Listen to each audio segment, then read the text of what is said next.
ప్రస్తుతం ఉన్న greater Hyderabad municipal corporation GHMC పరిధిని విస్తరించాలని కాంగ్రెస్ ప్రభుత్వం భావిస్తుంది. అందుకోసం శివారులోని స్థానిక సంస్థలను గ్రేటర్ విలీనం చేసే యోచన ఉంది. దీంతో శివారులోని అన్ని ప్రాంతాల అభివృద్ధి నిధులు పంపిణీ ఒకే తీరుగా ఉంటుందని అంచనా వేస్తుంది. ఇటీవల మున్సిపల్ శాఖ అధికారులతో సీఎం రేవంత్ రెడ్డి సమీక్ష నిర్వహించే సమావేశంలో గ్రేటర్ విలీనంపై చర్చ జరిగినట్లు ప్రభుత్వ విశ్వసనీయ వర్గాలు వెల్లడించాయి. ప్రధాని నరేంద్ర మోడీ మార్చి మొదటి వారంలో తెలంగాణ రాష్ట్రంలో పర్యటించనున్నారు. ఈ క్రమంలో ప్రధాని మోదీ పర్యటనకు తెలంగాణ ముఖ్యమంత్రి రేవంత్ రెడ్డి ప్రధానమంత్రి కార్యాలయం ఆహ్వానం పంపింది. అయితే మార్చి 4-5 తేదీలో ఆదిలాబాద్ సంగారెడ్డి జిల్లాలో పర్యటించనున్న ప్రధాని మోదీ పలు అభివృద్ధి కార్యక్రమాలను చేపట్టనున్నారు. ఈ కార్యక్రమంలో సీఎం రేవంత్ రెడ్డి పాల్గొనాల్సిందిగా పీఎంఓ సీఎంను కోరింది. అయితే దీంతో రేపు ఏం జరుగుతుందని ఆసక్తికరంగా మారింది. సంక్షేమ పథకాల మధ్యలో ఆపేస్తారని బీఆర్ఎస్ పార్టీ వాళ్ళు దుష్ప్రచారం చేస్తున్నారని మంత్రి కొండా సురేఖ అన్నారు. వరంగల్ నగరంలోని భగత్ సింగ్ నగర్ లో గృహజ్యోతి పథకంలో భాగంగా అర్హులైన లబ్ధిదారులకు జీరో బిల్లు అందజేసి ఈ సందర్భంగా మాట్లాడారు. రాష్ట్ర ప్రభుత్వం ఎన్నికలకు ముందు ఇచ్చిన ప్రతి హామీని నెరవేరుస్తుందని, ప్రజాపాలనలో స్వీకరించిన దరఖాస్తులన్నిటినీ పరిష్కారం చేస్తామని అన్నారు. మంత్రి కోమటిరెడ్డి కీలక వ్యాఖ్యలు చేశారు. యాదాద్రి పేరును మళ్లీ యాదగిరి గుట్టగా మారుస్తామని అన్నారు. దీనికి సంబంధించి త్వరలోనే జీవోను జారీ చేస్తామని వెల్లడించారు. హరీష్ రావుకు ఫ్లోర్ లీడర్ పదవి ఇవ్వకపోతే తాను కూడా బీజేపీలోకి వెళ్లిపోతారంటూ కోమటిరెడ్డి జోష్యం చెప్పారు. ఇక కాళేశ్వరం కట్టిన చీఫ్ డిజైనర్ కేసీఆర్ మేడిగడ్డ ఎందుకు పోలేదని ప్రశ్నించారు. అయితే కాళేశ్వరం పనికిరాదని ఎన్డీఎస్ఏ రిపోర్టు ఇచ్చిందని గుర్తు చేశారు. ప్రజలే కేసీఆర్ ను నామరూపంలో లేకుండా చేశారని ఆరోపించారు. తెలంగాణ రాష్ట్ర రోడ్డు రవాణా సంస్థ టీఎస్ఆర్టీసీకి జాతీయ స్థాయి అవార్డుల పంట పడింది.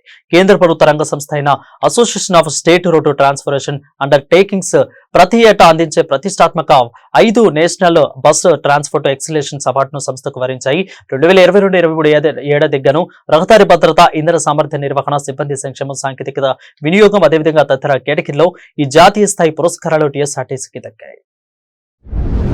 కాంగ్రెస్ పార్టీ ఎన్నికల వేళ ఇచ్చిన హామీలో భాగంగా ఇటీవల సెక్రటేరియట్ లో CM Revanth Reddy, deputy CM అదేవిధంగా ఆర్థిక విద్యాశాఖ మంత్రి మల్లు భట్టి విక్రమార్క లాంఛనంగా గృహజ్యోతి పథకాన్ని ప్రారంభించారు. ఫిబ్రవరి మాసంలో 200 యూనిట్ల వరకు విద్యుత్ వినియోగించిన వారికి ఈ మార్చి మాసంలోనే జీరో బిల్లును చెల్లింపు రానుంది. ఈ కార్యక్రమంలో భాగంగా శుక్రవారం రాష్ట్ర ముఖ్యమంత్రి, ఆర్థిక విద్యుత్ శాఖల మంత్రి మల్లు భట్టి విక్రమార్క నియోజకవర్గంలోని ముదుకొండ మండల కేంద్రంలో ఇద్దరు లబ్ధిదారుల ఇళ్ల వద్దకు వెళ్లి స్వయంగా జీరో బిల్లును గృహజ్యోతి పథకాన్ని ప్రారంభించారు. తెలంగాణ ప్రభుత్వం గృహజ్యోతి పథకం 200 యూనిట్ల లోపు వాడకం ఉన్న వినియోగదారులకు జీవో బిల్లును అందజేస్తున్నారు విద్యుత్ సిబ్బంది. అయితే రంగారెడ్డి జిల్లా షాద్నగర్ నియోజకవర్గ వ్యాప్తంగా ప్రజాపాలనలో దరఖాస్తు చేసుకుని అర్హత ఉన్న వారికి ఈ బిల్లును ఇస్తున్నారు. 2 రోజుల క్రితం మాత్రమే ప్రభుత్వ అర్హులకు విషయమై మార్గదర్శకాలను జారీ చేయగా సకాలంలో విద్యుత్ బిల్లులు ఇస్తారో లేదో అనే ఒక అనుమానం ప్రజల్లో నెలకొంది.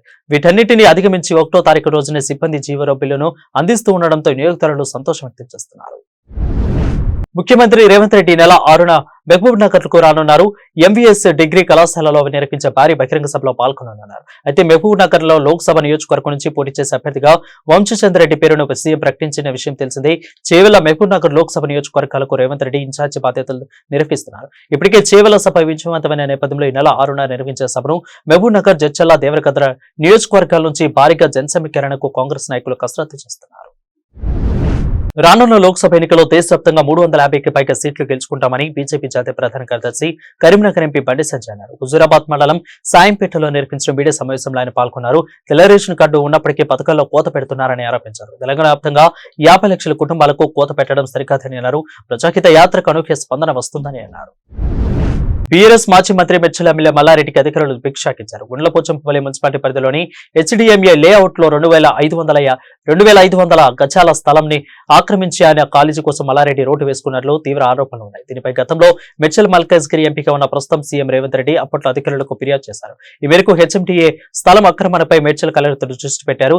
ఇక హెచ్ఎండిఏ లేఅవుట్ అక్రమంగా ఏర్పాటు చేసిన రోడ్డును తొలగించాలని సంబంధిత అధికారులకు కలెక్టర్ ఆదేశించారు. అయితే కలెక్టర్ ఆదేశాలతో మల్లారెడ్డి కాలేజ్ కోసం వేసిన రోడ్డును అధికారులు తాజాగా తొలగించారు. కళ్ల ముందు కేసీఆర్ అవినీతి కుంభకోణం కనిపిస్తున్నాయని చెప్పారు. చెన్నూరు ఎమ్మెల్యే వివేక్ వెంకటస్వామి విమర్శించారు. అయితే గత బీఆర్ఎస్ పాలనలో కేసీఆర్ కుటుంబ లక్షల కోట్ల పైగా అవినీతి పాల్పడింది అన్నారు. మందమరి ప్లేస్ క్లబ్ లో ఏర్పాటు చేసిన విలేకరుల సమావేశాల్లో ఆయన పాల్గొన్నారు. నిర్మాణం చేపట్టిన 3 ఏళ్ల పగుళ్లు తేలిన ప్రాజెక్టు పర్యటన బీఆర్ఎస్ నేతలు తీసుకురావడంపై కేటీఆర్ సిగ్గుపడాలని ధ్వజమెత్తారు. 30 సంవత్సరాలుగా పార్టీ నమ్ముకుని పనిచేస్తున్న ఏఐసీసీ ఉపాధ్యక్షులు మాజీ ఎంపీ డాక్టర్ మల్లు రవికి పార్లమెంటు టికెట్ కేటాయించారని కోరారు. ఎమ్మెల్యే మేఘారెడ్డి కోరారు. అయితే నాగర్ కర్నూలు పార్లమెంటు నియోజకవర్గంలో ఎంపీగా టికెట్ ఇచ్చి గెలిపించుకోవాలని అన్నారు. మల్లు రవి పార్టీకి చేసిన సేవలను గుర్తించి ఎంపీ టికెట్ ఇవ్వాలని కోరారు. మాజీ స్పీకర్ శ్రీపాదారావు జయంతి సందర్భంగా ఇందిరా భవన్లో రక్తదాన శిబిరం నిర్వహించారు. కార్యక్రమంలో ఏసీసీ కార్యదర్శి రోహిత్ చౌదరి, ఎమ్మెల్సీ మహేష్ కుమార్ గౌడ్ పాల్గొన్నారు. ఈ సందర్భంగా మల్కాజ్గిరి నియోజకవర్గ నాయకులు మైనపల్లి హనుమంతరావు రక్తదానం చేశారు. కేసీఆర్ మెడకు కాళేశ్వర ఉచ్చు బిగిస్తుందని టీపీసీసీ ఉపాధ్యక్షులు నిరంజన్ రెడ్డి అన్నారు. అయితే కేసీఆర్ అపర మేధావి హ్యాట్ పెట్టుకుని ఎన్నో సార్లు బ్యారేజీ దగ్గరకు వెళ్లారని ఎద్దేవా చేశారు. నిన్న బీఆర్ఎస్ నాయకులు మేడికట్టుకు పవర్ పాయింట్ ప్రజెంటేషన్ ఇచ్చారని, అందులో అన్ని అబద్దాలే చెప్పారని మండిపడ్డారు. మాజీ హోంమంత్రి మహమ్మద్ అలీ జన్మదిన వేడుకలు అంజంపులలోని తన నివాసంలో ఘనంగా నిర్వహించారు. మలక్పేట వ్యవసాయ market chairman Anitha Nayak, vice chairman Bhumesh తో కలిసి కేక్ కట్ చేశారు. ఈ కార్యక్రమానికి పార్టీ నాయకులు, కార్యకర్తలు తదితరులు పాల్గొన్నారు. బెంగళూరులో రామేశ్వరం కేఫ్ లో పేలుళ్ల నేపథ్యంలో రాజధాని పోలీసులు అప్రమత్తమయ్యారు. బెంగళూరులో ఘటన జరిగిన అనంతరం హైదరాబాద్ కమిషనర్ శ్రీనివాస్ రెడ్డి ప్రత్యేక సమీక్ష నిర్వహించి పోలీసులు శ్రేణులను అప్రమత్తం చేశారు. హైదరాబాద్ సైబరాబాద్ కమిషనరేట్ల పరిధిలో శాంతి భద్రతలు, ట్రాఫిక్ విభాగాల పోలీసులతో పాటు ప్రత్యేక బలగాలు పలు ప్రాంతాల్లో సోదాలను నిర్వహించారు. Vijayawada municipal corporation council hot లో 2024-25 ఆర్థిక సంవత్సరం బడ్జెట్ ను సమావేశంలో నిర్వహించారు. అనంతరం 23 అంశాలతో కూడిన తీర్మానాలను సభ ఏకగ్రీవంగా ఆమోదం తెలిపింది. సభలో నగర పరిధిలోని ప్రజలకు అవసరమైన త్రాగునీరు, సిసి రోడ్లు, భూగర్భ డ్రైనేజీ, విద్యుత్, ఇతర సమస్యలు లేకుండా చూడాలని, ప్రజలకు 4 సంవత్సరాల నుండి పారదర్శక పాలన అందిస్తూ మెరుగైన మౌలిక సదుపాయాలు కల్పించే విధంగా ప్రణాళికలు సిద్ధం చేస్తున్నామని అన్నారు. తెలంగాణ రాష్ట్ర ఉర్దూ అకాడమీ చైర్మన్ గా కాంగ్రెస్ నేత తహెబిన్ అందాన్ నియమితులయ్యారు. Minority welfare department secretary Syed Umar Jaleel ఉత్తర్వులను జారీ చేశారు. సిరికొండ మండల కేంద్రానికి చెందిన తాహిర్ జిల్లాలో అత్యంత సీనియర్ నేత. అయితే ఆయన 1985, 2018లో నిజామాబాద్ అర్బన్, 1994లో బోధ నుంచి కాంగ్రెస్ ఎమ్మెల్యే అభ్యర్థిగా పోటీ చేశారు. ఇక 2006లో సిరికొండ జెడ్పీటీసీగా గెలుపొంది జెడ్పీ వైస్ చైర్మన్ గా కూడా పనిచేశారు. ప్రస్తుతం కూడా ఆయన పీసీసీ ఉపాధ్యక్షులుగా పనిచేస్తున్నారు. రాష్ట్ర ప్రభుత్వ అభయహస్తం 6 గ్యారెంటీల పథకాల్లో భాగంగా గృహజ్యోతి, మహాలక్ష్మి పథకాలను ప్రారంభించడంపై పటాన్చెరు వాసులు హర్షం వ్యక్తం చేస్తున్నారు. ఈ నేపథ్యంలో పటాన్చెరు నియోజకవర్గ పరిధిలోని అమీన్పూర్ మున్సిపాలిటీలో సీఎం రేవంత్ రెడ్డి చిత్రపటానికి పాలాభిషేకం చేశారు స్థానిక నేతలు.